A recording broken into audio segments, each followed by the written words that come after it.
2014 manifesto, 2019 manifesto చెప్పడం, 2019 manifesto తీసేయండి, అది తీసేయండి. 2014 మేనిఫెస్టోలో వాళ్ళు ఏం పూర్తి చేశారు చెప్పానండి.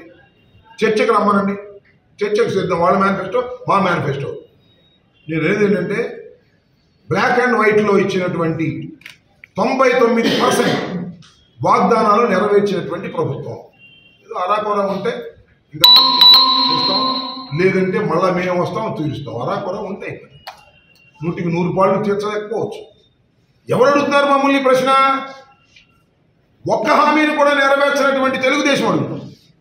54 పేజీల మేనిఫెస్టో రిలీజ్ చేసి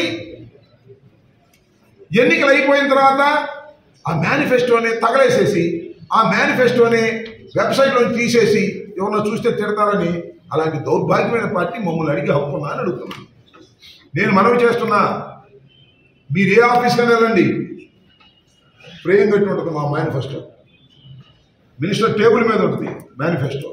ఇంటింటికి తీసుకెళ్ళి మేనిఫెస్టో ఇచ్చాం ధైర్యంగా. అంటే మేనిఫెస్టోలో ఇచ్చినటువంటి ప్రతి కార్యక్రమాన్ని టిక్ చేసుకుంటూ జగన్మోహన్ రెడ్డి గారు నిర్వహించారు.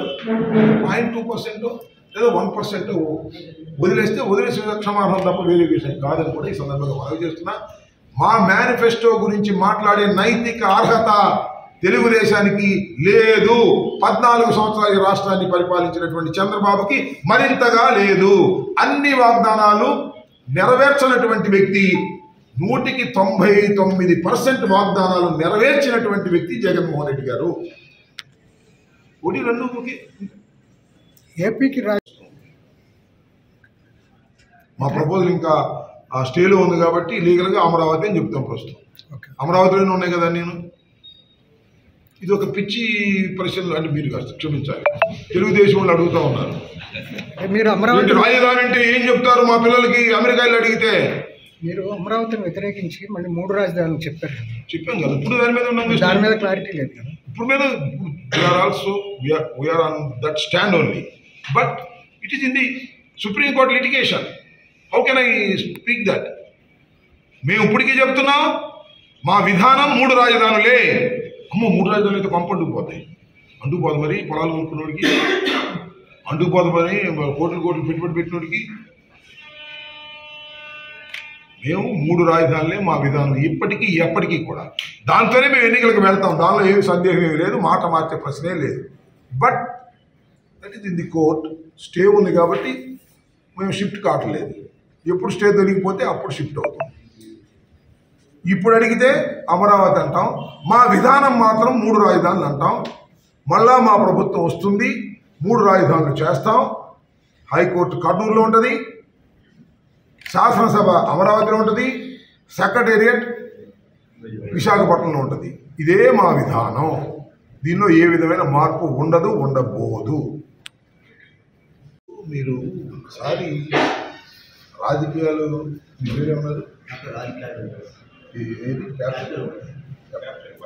ఒక విషయాన్ని నేను చెప్పేది ఏంటంటే, తృప్తులు అసంతృప్తులు రాజకీయాల్లో చాలా సహజమైనటువంటి విషయాలు. ఎన్నికలకు ముందు మరింత సహజమైనటువంటి అంశాలు.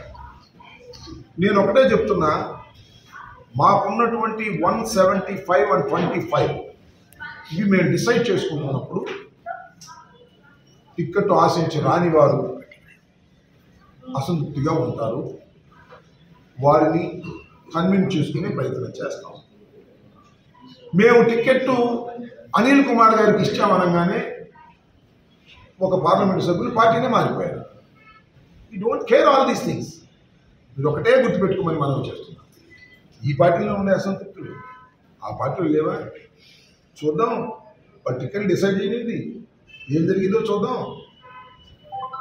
జనసేనకి ఎన్ని ఇస్తారో చెప్పనివ్వండి, చూస్తాం.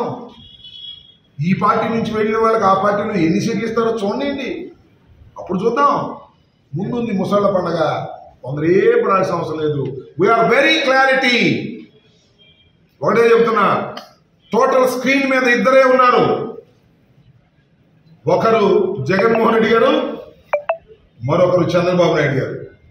ఈ రాష్ట్రానికి చంద్రబాబు నాయుడు గారు ముఖ్యమంత్రి, జగన్మోహన్ రెడ్డి గారు ముఖ్యమంత్రి, అంతే ప్రశ్న. ఎన్నికల్లో Pawan Kalyan screen out. Sharmila spin out, Lokesh spin out, BJP spin out. రెండు విషయాలు. జగన్మోహన్ రెడ్డి గారు ముఖ్యమంత్రి, చంద్రబాబు ముఖ్యమంత్రి, దీని మీదే ఓటర్ డిసైడ్ అవుతాడు. ఇది మా విశ్వాసం, మా నమ్మకం. ఎవరు ఎన్ని మారినా, ఎన్ని అసంతృప్తులు వచ్చినా జగన్మోహన్ రెడ్డి గారు 100కి 150 పాళ్ళు ఈ రాష్ట్రంలో ముఖ్యమంత్రి కాబోతున్నాడు. ఇవాళ రాసుకోండి. ఎన్నికలైన తర్వాత మీరే నన్ను అడగండి.